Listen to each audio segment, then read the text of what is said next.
everyone, welcome to my channel QK, and we are here with a video about a guy who is sexually attracted to balloons. Right now I have no clue if it's gonna be a balloon that's a blow-up doll because I'm going in blind on this one, but I bet he is the type of guy to bring his left hand home from a date and lock the door, then 10 minutes later get into an argument because your hand isn't doing a very good job.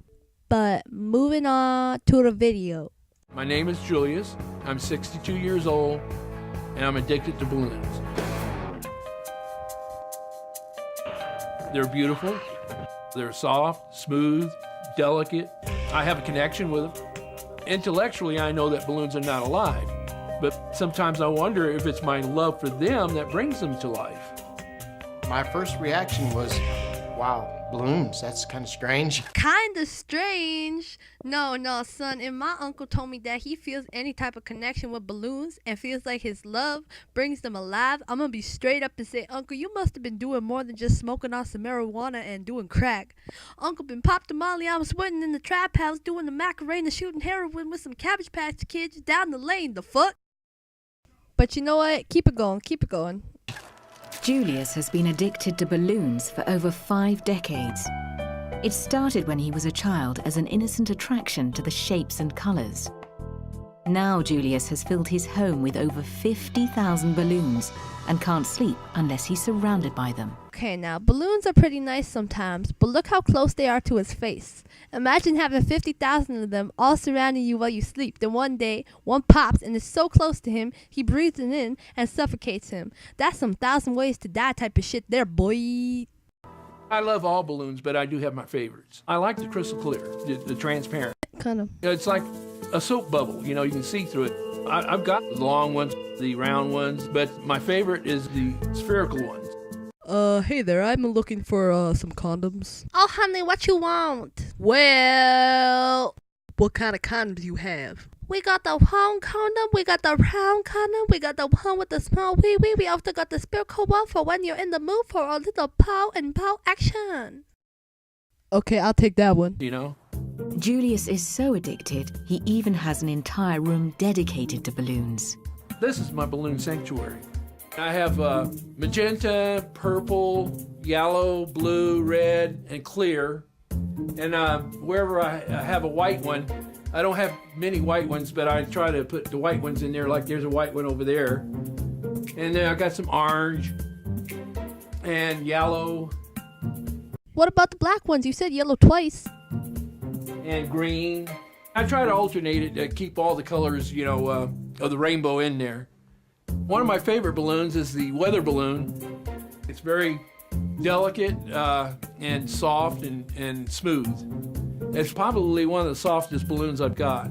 For me, it's the bigger the better. The bigger the better? That sounded like something his mama told him when he was young before she divorced his dad. Oh, son, don't worry. I'm only leaving your father because the bigger the better. And now because his mom left him, he developed an attachment and a desire to have his own family of airheads, telling everyone, the bigger the better. Of course, I can't get, an 8-foot balloon in this room, so I settle for the 5-foot, weather balloon. I guess you can say it's more to love. I sleep in my balloon room every night.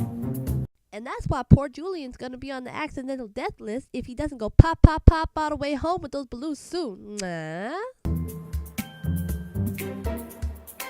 When I wake up in the morning, it's like being in balloon heaven. But Julius's obsession with balloons goes beyond shapes and colours. My love for balloons, it's also a sexual love. Yep, I'm done. Yep. Here's where it starts. Here it comes with the sexual love. Yep, I'm done. No, but seriously though, if anybody wants to have sexual love with a balloon, then be my guest, because I don't know how the hell you're gonna stick your wee-wee inside the little, what you're gonna fit it over your dick like a condom or something? Yeah. Okay, well, I can't do this anymore, so I'm gonna just let my mother take over. When I see a beautiful balloon, my heart starts to flutter and I get aroused. I'll take a 12-inch and I'll inflate it to 11-inch. That way it can take a lot of abuse. I'm holding one, hugging it. I'll kiss it. And it's like being in heaven. I mean, don't you like to hug and kiss a woman that you love? So do you like to hug and kiss a man you love? Sometimes. Sometimes I like balloons too. Mwah. His stomach is honking huge, man. There's lots of people out there that feel the same way as I do about balloons. But there's two groups of the lunar group. You got the poppers that get aroused by popping balloons, and you got your non-poppers. I'm a non-popper. I know what's wrong with him. What? Well, he likes to beat women, and balloons don't talk back. They just snap back. I'm sorry, mother, to tell you, but I mean, but he's a non-popper. Just likes the big balls around him. Because What? obviously this guy is lacking balls, okay? Because he likes big balls. He likes the roundness of it. I don't know. I think it's kind of sick if you ask me, because he's just playing with balloons all day. He doesn't even have a woman with him. I mean, he's a wife? He has a wife. Oh my God. Both of them like balloons? Julius's addiction to balloons started when he was hospitalized at just 4 years old. My mother come to visit one time, and she gave me a real nice blue balloon. But that night, the nurse grabbed it, and I heard the balloon pop. So after she left, I just cried myself to sleep.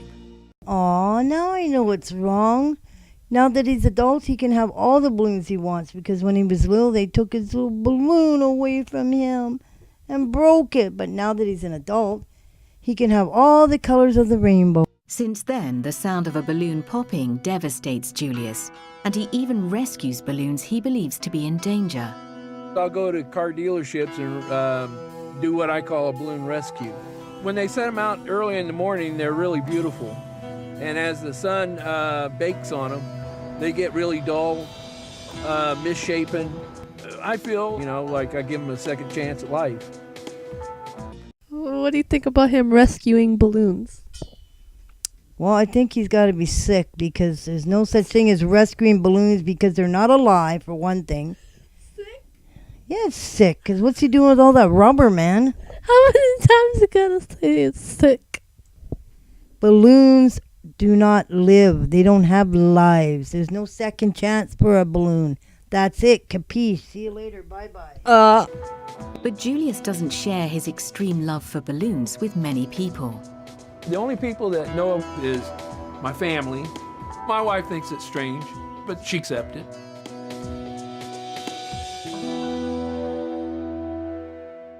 She has no choice but to accept it. Otherwise, she's out of a pension, too. Mwah.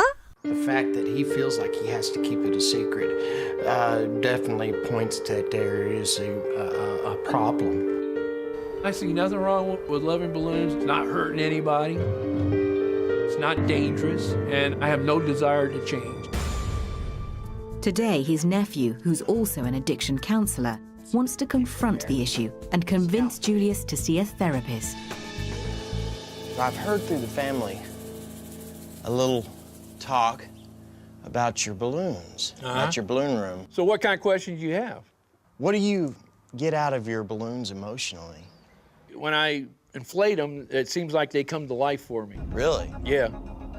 I heard that there was some physical attachment to these balloons, maybe sexually. There's sexual overtones to it. Really? Yeah. What is it that gives you that sense? Is it a smell? Is it a smell? Or is it a? It's all of it. It's all of it. I'm thinking he was gay, because I bet you he can put a condom on somebody's penis right from his mouth, with the condom in his mouth right on his pee-pee stick. What the fuck is a pee-pee stick? Or a feel? It's all of it. It's all of it. It's the feel, the smell, The looks? the looks, and I don't want to go any further into that. Okay. Damn, boy, I just love how two balloons together look like a grand old pair of knockers. If you ask me, son, the fuck are you going through? Puberty? And anything that looks like a woman's petunia, you can't help it but whip it out and go for a round of Jack the Dick on the donkey.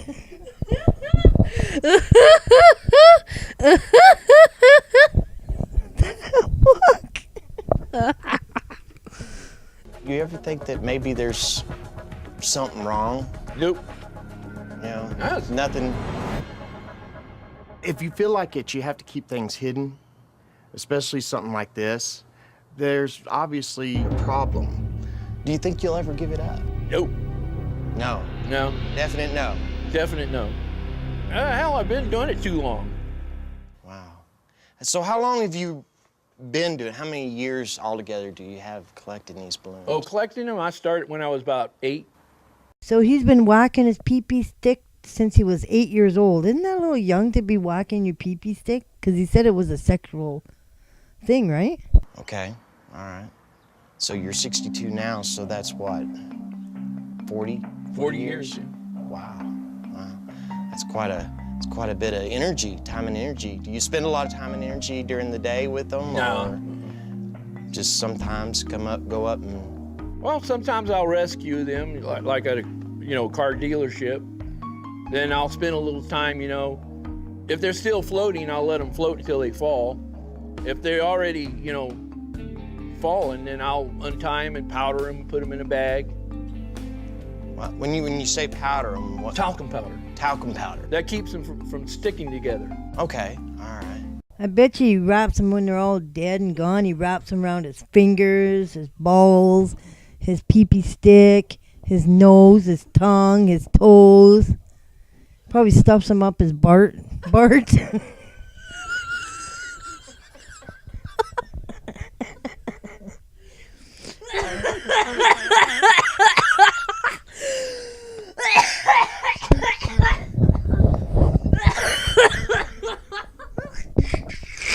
Talcum powder. Talcum powder. That keeps them from sticking together. Okay. All right.